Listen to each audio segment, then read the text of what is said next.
Okay, I'm going to show you how I like to thread a needle and separate the strands. So I wrap here's how the embroidery floss comes. I like to wrap it on a plastic or paper bobbin so that it is really easy when I want to undo it. So I undo a bit, and I don't really measure it, maybe about my arm's length from like the edge of my hand to my shoulder, and then use sharp embroidery scissors and cut.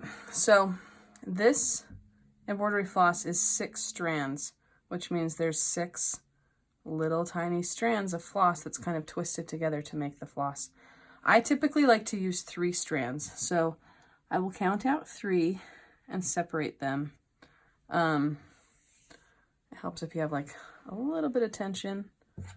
I like to put this edge piece in my mouth and just kind of pull. So now I have 2 separate strands of 3. So then I will just wrap this back onto the bobbin so I keep my workspace tidy. But with this, I'm going to use my needle, and then I just dampen the edge of it in my mouth, and then thread it through all 3 strands through the eye of the needle, and then pull that through. If you are doing just 3 strands for your stitches, then I just tie a knot like this. There are so many tricky, cool ways to tie knots, but I like the control of that. So I just do a double knot, and then I trim it as closely as I can to the knot as I'm comfortable, and that will help keep things tidy on the back of my hoop. Sometimes if you have a longer tail, you'll get loose threads that come up through your stitches, and I don't like that. For our purposes, I'm also going to show you, say you want to do double thickness. So say you want to have a 6-strand French knot or backstitch or something. I like to get the ends together, and then I will do my double knot. This is going to give me a stitch that uses all 6 strands in my stitch, but I won't have to deal with, this is pretty thick when you're dealing with all 6 strands. And I don't like to use a needle that big that can accommodate that.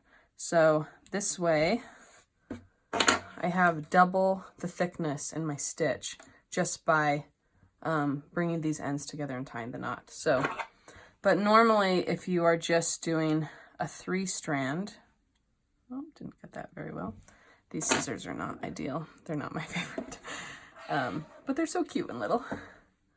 If you're doing a 3-strand, you'll only tie the one side, and then this other strand is just left loose.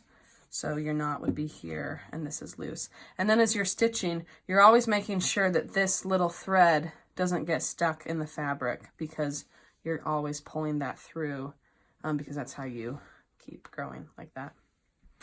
Okay, so I hope that helps you know how to thread your needle.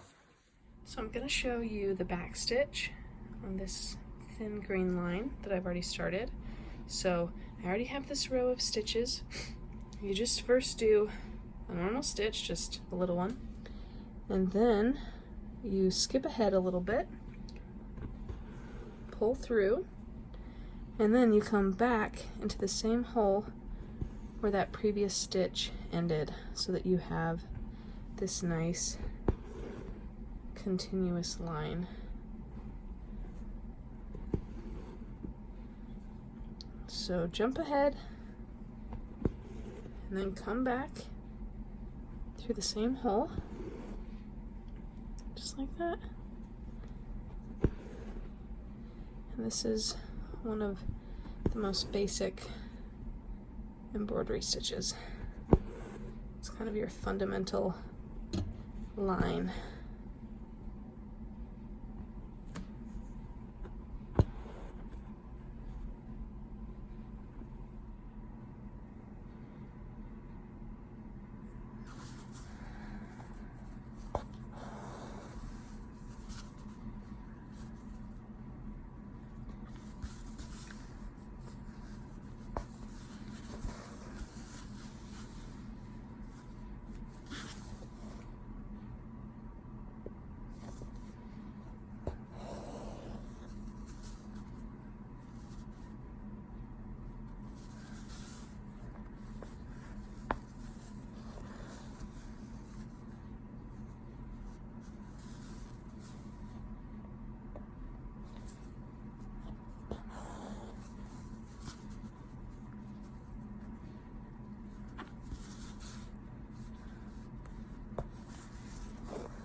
knot off, I just like to go through another stitch in the back and then pull my needle through.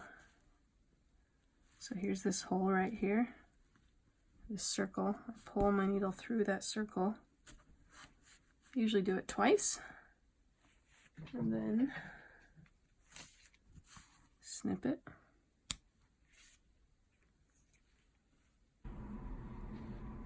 If I don't have enough thread to tie a knot with my needle, I will just snip the thread from the needle and then tie the two ends by hand. I'll just split them up equally. I try to avoid this, but sometimes I get optimistic with how much thread is left.